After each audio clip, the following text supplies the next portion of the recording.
اعوذ باللہ من الشیطان الرجیم، بسم اللہ الرحمن الرحیم۔ آج کا جو ہمارا لیکچر ہے وہ ہے سورۃ المائدہ کا مختصر تعارف۔ سورہ مائدہ کا تعارف یہ ہے کہ سورہ مائدہ مدینہ منورہ میں نازل ہوئی ہے۔ البتہ یہ آیت الیوم اکملت لکم دینکم، یہ حجۃ الوداع کے موقع پہ عرفہ کے دن مکہ مکرمہ میں نازل ہوئی، اور سرکار دو عالم صلی اللہ تعالیٰ علیہ وآلہ وسلم نے خطبہ میں اس آیت کریمہ کی تلاوت فرمائی۔ اس صورت میں 16 رکوع ہیں اور 120 آیات ہیں۔ مائدہ نام رکھنے کی وجہ کیا ہے؟ عربی میں دسترخوان کو مائدہ کہتے ہیں، اور اس صورت کی آیت نمبر 112 تا 115 میں یہ واقعہ مذکور ہے کہ حضرت عیسیٰ علیہ السلام کے حواریوں نے حضرت عیسیٰ علیہ السلام سے آسمان سے مائدہ یعنی کھانے کی ایک دسترخوان کے نزول کا مطالبہ کیا، اور حضرت عیسیٰ علیہ السلام نے اللہ تعالیٰ سے مائدہ کے نازل ہونے کی دعا کی۔ اس واقعہ کی مناسبت سے اس سورت کا نام سورہ مائدہ رکھا گیا ہے۔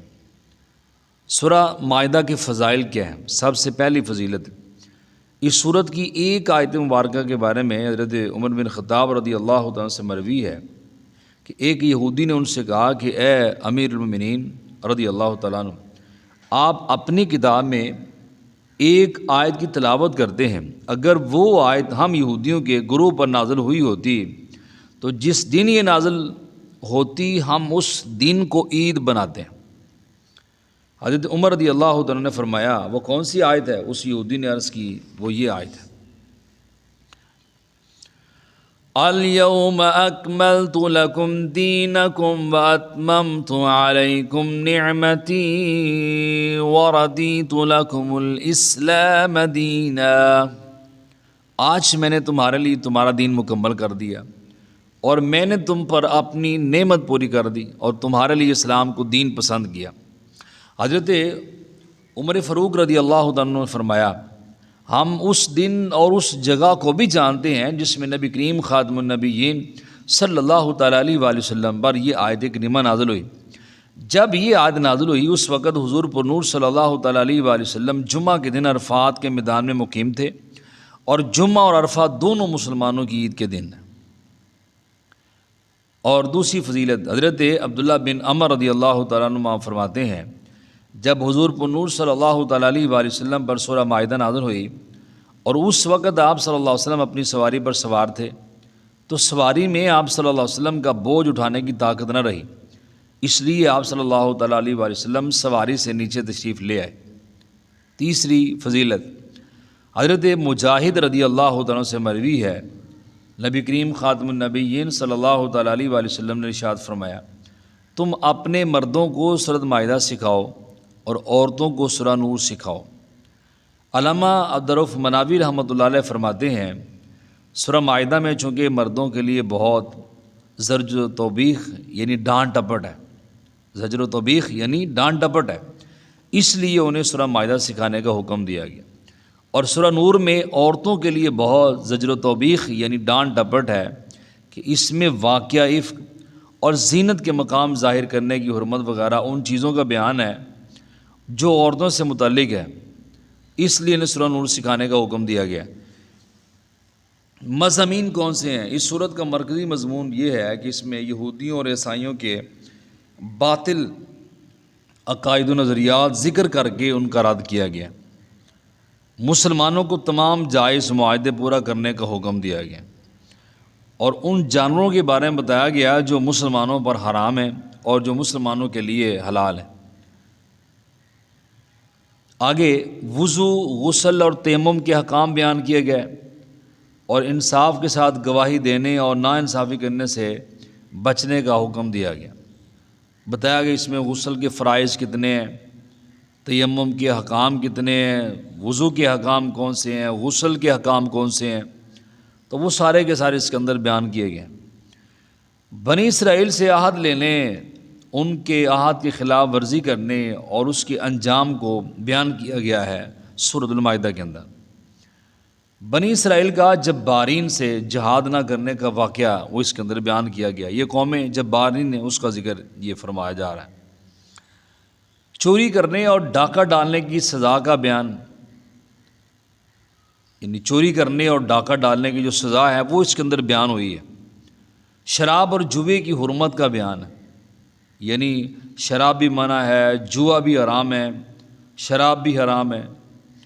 قسم کے کفارے کا بیان ہے اس کے اندر۔ احرام کی حالت میں شکار کے حکام کیا ہیں، اس سورہ مائدہ کے اندر بیان ہے۔ قرآن کے حکامات پر عمل کو ترک کرنے کی وعید ہے۔ یہودیوں، عیسائیوں، منافقوں اور مشرکوں سے ہونے والی بحث کا بیان ہے۔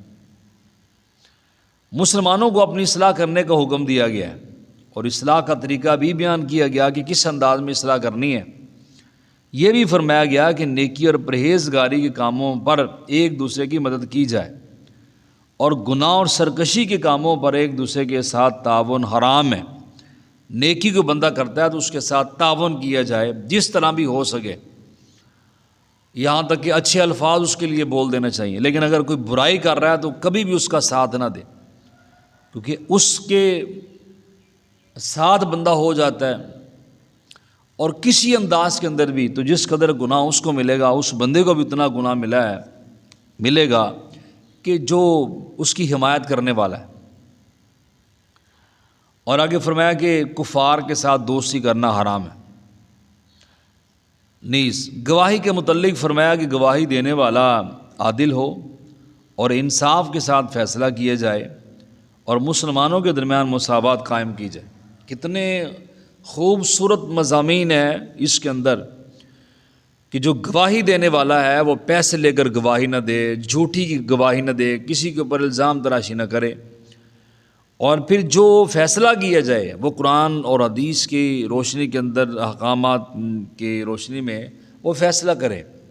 جو بھی صحابہ کرام اہل بیت اطہار ان کی زندگی مبارکہ گزری ہے، تو انہی کے مطابق، جو ان کی سیرت ہے ان کے مطابق وہ فیصلہ کرے، اور مسلمانوں کے درمیان مساوات قائم رکھے۔ یہ بہت بڑا پیغام ہے مساوات کا مسلمانوں کے درمیان۔ اس کے بعد اللہ تعالیٰ کا دین ایک ہی ہے، اگرچہ انبیاء کرام علیہ السلام کی شریعت اور ان کے طریقے جو ہے وہ مختلف تھے، دین ایک ہی ہے۔ اور سب سے پہلا پیغام جو نبی تشریف لے کر آئے دنیا میں اور پیغام دیا اپنی اللہ تعالیٰ کی مخلوق کو، وہ یہی ہے کہ کسی اور کے آگے سر نہیں جھکانا، صرف اللہ کے آگے سر جھکانا ہے۔ عبادت صرف اللہ کی ہے، معبود حقیقی صرف اللہ ہے، اس کے علاوہ اور کوئی نہیں۔ نبی کریم خاتم النبیین صلی اللہ تعالیٰ علیہ وآلہ وسلم کی نبوت پوری مخلوق کو عام ہے، اور آپ صلی اللہ تعالیٰ علیہ وآلہ وسلم کو عام تبلیغ کرنے کا حکم دیا گیا ہے۔